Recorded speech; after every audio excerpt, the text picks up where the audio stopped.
Mais um George Orwell e esse autor nunca decepciona, gente. Essa edição é a edição da Antofágica. Vou tentar mostrar aqui um pouquinho para vocês como ela é. Essa edição é maravilhosa. A capa é toda texturizada e ela tem várias ilustrações por dentro, olha. Enfim, a edição é maravilhosa, super confortável de ler. A experiência de leitura nessa edição foi maravilhosa, sim. Eu sei que eu já usei a palavra maravilhosa algumas vezes, mas realmente foi uma experiência muito boa de leitura. É uma releitura para mim, a primeira vez que eu li na edição da Companhia das Letras, que é uma edição mais simples, né? E foi com 13 anos de idade. E fazer essa releitura, gente, foi incrível, porque foi muito diferente. Eu percebi que eu tinha visto o livro com os olhos de uma adolescente na época. Hoje eu vejo o livro com os olhos de uma pessoa que já tem mais carga de estudo. Eu faço economia, né, gente? Então eu estudei vários governos, eu tenho essa carga de estudo, de teoria e tudo mais. E eu consegui ver o livro com um olhar totalmente diferente. Hoje a gente vai falar um pouquinho desse olhar totalmente diferente que eu tive sobre o livro. O livro, ele vai mostrar a vida de Winston, que é esse personagem aqui que tá na capa, que vive num mundo distópico, que é comandado por 3 poderes. O Ignosaki, que fica na Oceania, a Eurásia e a Letácia. No caso, o Winston, ele vive na Oceania, onde fica, na verdade, Londres, Inglaterra, lá aquele lado do mundo, né? E o poder que tá em vigor na Oceania naquele momento é o Ignosaki, que é representado pela figura do grande irmão, o Big Brother, que é onisciente, onipresente, sabe tudo de todos, ele vigia tudo, sabe a ação de todo mundo, mas nunca ninguém viu o grande irmão, o que torna muito difícil, porque como você vai lutar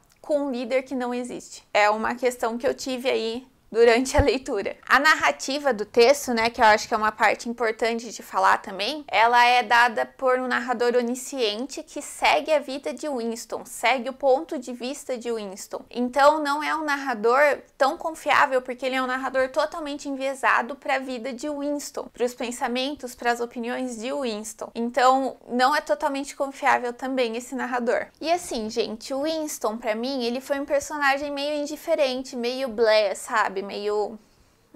não fede nem cheira, mas eu acho que também é consequência do partido, porque assim, como funciona o partido? Todo mundo é vigiado 24 horas, todo mundo que eu digo é todo mundo menos 85% da população, que é os proletas. Os proletas, eles são pessoas que trabalham, fazem os trabalhos mais braçais, né, mais manuais, e eles são considerados pessoas como animais, assim, que não pensam, não têm opinião crítica, então o governo não se preocupa com eles, porque eles não representam um perigo para o governo, o que é muito interessante, mas eu vou falar disso mais pra frente. O resto da população é vigiado 24 horas e eles não podem ter expressões, eles não podem ter opiniões, eles não podem expressar qualquer tipo de sentimentos, e eu acho que é por isso que o Winston me pareceu meio frio, meio distante, sabe? Eu acho que foi uma consequência da maneira como o partido é levado. E assim, gente, no partido qualquer expressão facial, sorriso, levantar a sobrancelha, olhar para o lado, virar a cabeça, qualquer coisa, levantar a orelha, sei lá, qualquer coisa, pode ser considerado transgressão de pensamento. Então pode ser considerado um herege do partido. E o Winston, né, por ter pensamentos que são meio de contra o partido, né, o Winston, ele tinha alguns pensamentos contra o partido, ele tinha que se segurar muito para não mostrar as expressões. Então tem uma cena, por exemplo, que ele tá fazendo yoga, e daí ele tá lá no yoga, né, pra um lado, pro outro. E daí ele começa a pensar nas coisas horríveis que o partido faz. E daí a professora do yoga chama a atenção dele, sabe? Pra ele prestar atenção no yoga. Que todo mundo é obrigado a fazer esse yoga que passa na teletela, que tá na casa de todo mundo, e todo mundo é vigiado pela professora de yoga. Enfim, gente, é uma sociedade muito maluca. E o Winston, né, como personagem, ele também não me conectei muito com ele, porque mesmo ele tendo esses pensamentos revolucionários, né, pra época e tudo mais, ele é um personagem muito muito preconceituoso, muito elitista. Então é um personagem que eu não gostei muito, sabe? Mas, enfim, o contexto da história é muito legal. Vale a pena ler o livro. Não é uma história... É sobre o personagem Winston, mas é mais que isso. É sobre como vivia, né, na sociedade que o Winston vivia. É a representação de um governo autoritário. E vamos falar sobre os proletas, né, gente? Os proletas, eles representam 85% da população. E a única forma de controle que o governo tem sobre os proletas, o conteúdo cultural que o governo produz para os proletas. Então ele produz pornografia, produz filmes, produz séries de televisão e tudo mais para os proletas. E isso faz com que os proletas se alienem. É bem aquele negócio do pão e do circo, sabe? Da política do pão e circo. Só que assim, eu achei estranho. Por quê? Porque não existe no nosso mundo totalitarismo sem... Enfim, não existe no nosso mundo totalitarismo sem apoio das massas. E isso é muito estranho no livro, porque 85% da população é indiferente ao totalitarismo, sabe? E sempre não, mas boa parte das vezes a revolução foi causada por pessoas que estavam nas massas. A grande população, né? Aquela população que é menos privilegiada. Por exemplo, na Revolução Francesa, né, gente? Os proletariados que foram lá para fazer a Revolução Francesa. E isso é algo que me fez pensar no livro, é algo que me incomodou um pouquinho no livro, né? A história, ela vai se desenrolando e ao longo do tempo que ela vai se desenrolando, a gente vai descobrindo como o sistema funciona, como a lavagem cerebral é total na população, como é feita a banalidade do mal da Hilda Hilst, entra também nesse livro. Enfim, a gente vai descobrindo como é essa vida nesse sistema totalmente maluco e totalitário. E de tempos em tempos, uma coisa que eu acho interessante citar no vídeo é que de tempos em tempos o partido ele organizava um negócio chamado a Semana do Ódio. Que assim, o partido sempre estava em guerra contra a Letásia ou contra a Eurásia. E na Semana do Ódio, esse líder da Letásia ou da Eurásia, dependendo de qual ele estava em guerra no momento, era mostrado em telões. E daí as pessoas ficavam gritando e se matando de gritar de ódio, mostrando todo o seu ódio pelo regime contrário ao regime do Ignosaki da Oceania. Era um negócio assim, maluco. Todo mundo gritava, berrava, esperneava. E quem não fazia isso era considerado um herege, então era preso, podia ser morto, enfim. Então, por exemplo, Winston, na Semana do Ódio, ele não tinha vontade de gritar, ele não tinha vontade de fazer todo esse muvuco, né? Só que com todo mundo fazendo esse muvuco, ele se deu por perceber que ele também estava participando do muvuco. Porque ele precisava participar, né? E outra porque é um negócio assim, todo mundo tá gritando, eu também vou gritar, então... E ele começa a gritar e ele nem percebe. Então é um negócio de massa mesmo, massificação. As pessoas fazem e todo mundo faz porque todo mundo faz, entendeu? E esse negócio das guerras também é um negócio importante de se falar nesse vídeo. Porque assim, vamos supor que a Oceania estivesse em guerra com a Eurásia. Aí do nada acontece algo que a Eurásia se torna aliada da Oceania. E daí eles se tornam aliados, né? E a Oceania entra em guerra com a Letásia. Nesse momento, toda a configuração visual, audiovisual, tudo assim muda. Então, programas de TV, os cartazes nos postes, tudo muda para a população acreditar que sempre estiveram em guerra com a Letásia e não com a Eurásia. Então, assim, as pessoas acreditavam em coisas totalmente fora do comum, sabe? Porque, assim, eles faziam as pessoas acreditarem que sempre estiveram em guerra com um, sendo que há um dia atrás estava em guerra com o outro, sabe? Então a memória é algo muito importante nesse livro, é algo muito marcante nesse livro. Eles não lembram, a memória é inexistente basicamente, eles não lembram nem a vida antes do partido, nem quanto de comida, por exemplo, eles recebiam antes, há 15 dias atrás, que muda sempre a quantidade de comida que eles recebem, e eles nunca lembram quanto de comida eles recebiam, é um negócio maluco, assim, a memória realmente não existe nesse governo totalitário, para as pessoas. E o partido, ele controlava todos os aspectos da vida de uma pessoa. Então tem uma parte do livro que eles diminuem a quantidade que eu acho que era de chocolate que eles davam para as pessoas. Eles diminuem significativamente a quantidade e eles fazem as pessoas acreditarem que eles aumentaram a quantidade de chocolate que eles deram,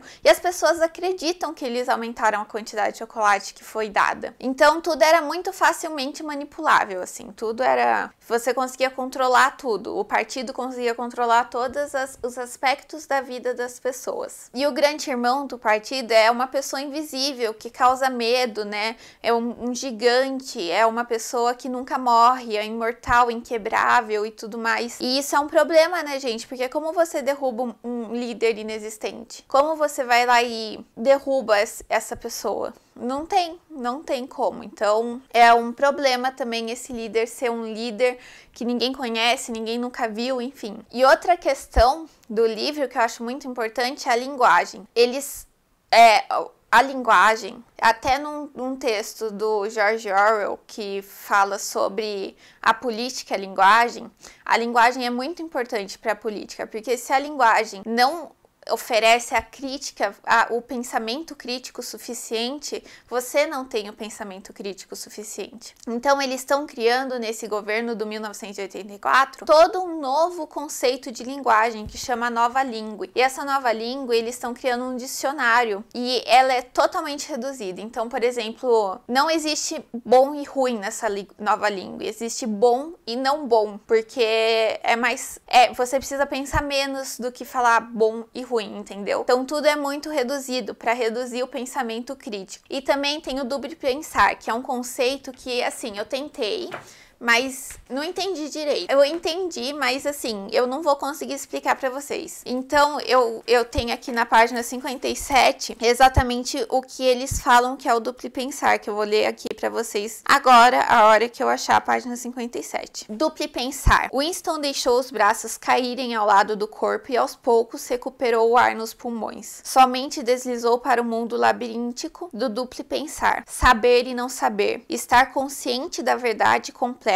enquanto contava mentiras cuidadosamente construídas. Cultivar ao mesmo tempo duas opiniões que invalidavam uma a outra, sabendo que eram contraditórias e mesmo assim acreditando em ambas, usar a lógica contra a lógica, repudiar a moral enquanto afirmava ser dono dela. Então, para mim, duplo pensar é uma hipocrisia total, porque você pensa uma coisa e faz o contrário, entendeu? Não sei se deu para vocês terem uma ideia do que é esse conceito de duplo pensar, mas espero que tenha ajudado um pouco. Então, o duplo pensar é uma transgressão de pensamentos. São ideias totalmente contraditórias. Pelo que eu entendi, um mesmo conteúdo pode se tornar coisas diferentes dependendo do contexto. Então, por exemplo, trazendo o duplo pensar para os dias de hoje, então depende do contexto, em qual rede social foi publicada, em qual jornal saiu, em qual operadora de canal saiu, se saiu na Band, na Record, no SBT, entendeu? Deu para entender mais ou menos? Foi isso que eu entendi do duplo pensar. E a linguagem, né, faz com que não se pense criticamente. Então, o partido controla todos os momentos até a linguagem. Ele tem controle absoluto de tudo. E é o que os regimes usam, né?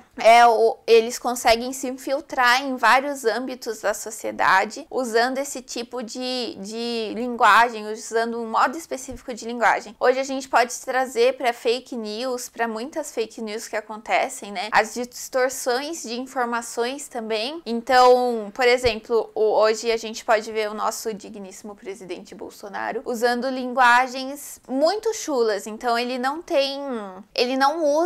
usufrui de argumentos elaborados, de defesas elaboradas. Ele vai lá e chama alguém, ofende alguém de idiota, de canalha, enfim, um monte de coisa. Ele vai lá, xinga a pessoa e é isso. Essa é a forma de linguagem dele, essa é a forma de linguagem da população também que apoia ele, né, dos apoiadores dele. Então, é simplificando que ele consegue se infiltrar na sociedade, né, então trazendo um pouco também para os dias atuais. Mas no momento que está acontecendo o livro, né, que é em 1984, essa linguagem ainda está sendo construída. Então, o dicionário sempre tem novas atualizações porque a linguagem ainda não está pronta. conta. E uma parte que eu achei muito importante, que foi ocultada no comecinho do livro, só se falou lá pra página 20, 30, né? É que o Winston tinha uma esposa e ela era totalmente fiel ao partido. Isso quer dizer o quê? Que o amor em si, que o sentimento em si não existia. O que existia era uma obrigação com o partido. E essa obrigação com o partido era o quê? Gerar filhos. Gerar filhos, gerar uma massa na sociedade para ter mais gente a favor do partido. E era incrível como os filhos, as crianças, eram a favor do partido. Tem até uma parte que uma criança denuncia o próprio pai por ele falar no sono que abaixe o grande irmão, assim. E daí a criança denuncia o próprio pai, ele vai ser morto na cadeia, e a criança fez isso, o filho dele, a filha dele fez isso. E o pai sentiu orgulho da filha dele ter feito isso, por ela ser tão a favor do partido. E assim, a esposa do Winston desapareceu, ninguém sabe do paradeiro dela, ninguém sabe por que ela desapareceu, ela só desapareceu mesmo. E hoje o Winston, ele mora totalmente sozinho. E em um dado momento, o Winston se apaixona por uma outra mulher, a Julia, que aparentemente, vejam bem, aparentemente, tudo pode ser uma armadilha do governo para pegar o Winston. Aparentemente, Julia tem também pensamentos transgressores ao partido. Então ele se apaixona por essa mulher e os dois começam a viver um amor um tanto incômodo, assim, é um amor estranho, assim. E é por que estranho? Porque ambos têm um pensamento totalmente diferente uns dos outros. O Winston, ele quer revolução, ele quer o bem coletivo, ele quer que todo mundo saia daquela situação. Já a Julia, ela quer viver a vida dela, escondida do partido mesmo, ela quer ter a vida, ela pensa em si, ela é mais individual e o Winston é mais coletivo. E o eu te amo, né, ele é falado de uma forma muito rápida, muito brusca, muito, enfim, eu te amo só. E isso é muito estranho, porque o eu te amo é um ato mais político, não é um ato tão de amor mesmo, é ir contra um sistema. Amar alguém é ir contra o sistema. Talvez as coisas tenham mudado um pouco porque acabou a bateria da câmera, tive que esperar carregar porque eu não tenho 2 baterias. E vamos continuar, né, gente? Aproveitando se você leu 1984, deixa aí nos comentários o que você achou. Se você concorda com as coisas que eu tô falando, acrescente outras coisas, porque eu sei que muita gente já leu esse livro. E a gente tem que situar quem é o Winston nessa história toda, né? Quem é ele, o que ele faz. Então o Winston, ele trabalha a mando do Ministério da Verdade. O que ele faz? Ele recebe notícias, ele recebe, enfim, fatos, e ele altera esse fato. Então ele trabalha alterando fatos, ele trabalha com as ideias. O que eu achei meio estranho, porque como um partido tão controlador vai pôr uma pessoa da classe média, né, aí, não do alto partido, uma pessoa que, enfim, uma pessoa comum num trabalho desses. Eu acho meio contraditório isso, trabalhar com ideias. Então ele vai pensar, ele vai ver o que o partido está manipulando, então ele trabalha com isso no Ministério da Verdade. E os ministérios é algo importante de abordar aqui também, porque existem 4 ministérios, eu separei eles aqui, eu vou falar para vocês quais são. Tem o Ministério da Verdade, ele se preocupa com notícias, entretenimento, educação e belas artes. Aí também tem o Ministério da Paz, que cuidava da guerra, o Ministério do Amor, que conservava a lei e a ordem, e o Ministério da Fartura, que é responsável por questões econômicas. E tudo isso é muito contraditório, né, gente? Por exemplo, o Ministério da Verdade, cuidar do entretenimento, de distorcer ideias e tudo mais. Todos os ministérios têm nomes contraditórios. Eu acho que isso é também um pouco para controlar a população. E por viver nesse contexto de mentiras, né, o Winston, ele se vê totalmente insatisfeito. As descrições que ele dá são pútrefas. Assim, é bem... Enfim, tudo é empoeirado, tudo é sem luz do sol, tudo tem cheiro de repolho, de acordo com Winston. A Teletela tá lá vigiando você 24 horas por dia. E daí, com isso, Winston começa a cometer pequenas infrações, como um diário que ele mantém vivo no início do livro, né, gente? Ele escreve essas coisas no diário, num ponto da casa dele, onde a Teletela não consegue pegar. Então, ele começa a cometer essas infrações, mas o ponto é, será que ele vai ser pego? Será que o Winston será pego? Ou será que ele vai conseguir fazer a revolução que ele tanto deseja? E o livro, viver essa sociedade que o Winston vive, ele é desesperador, assim. Não tem o que fazer, ninguém sabe o que ninguém pensa, você não consegue fazer nada sozinho, se você tenta fazer algo sozinho, você pode cair numa armadilha. Então, assim, é tudo muito desesperador porque não tem o que ser feito. E o livro, gente, no geral, ele é bem fluido. A leitura anda muito bem. Só que tem uma parte do livro que é um livro dentro desse livro. E essa parte eu achei um tanto quanto cansativa. Mas o resto do livro é super bom. A leitura flui, ele te dá essa vivência mesmo nesse partido político. E eu fico incrédula de como o George Orwell conseguiu criar tudo isso. Foi incrível, assim, gente. Então é isso que eu tinha pra falar sobre o livro hoje. Espero que vocês tenham gostado. Não esqueçam de curtir o vídeo, se inscrever no canal. É isso. Um beijo, até o próximo vídeo.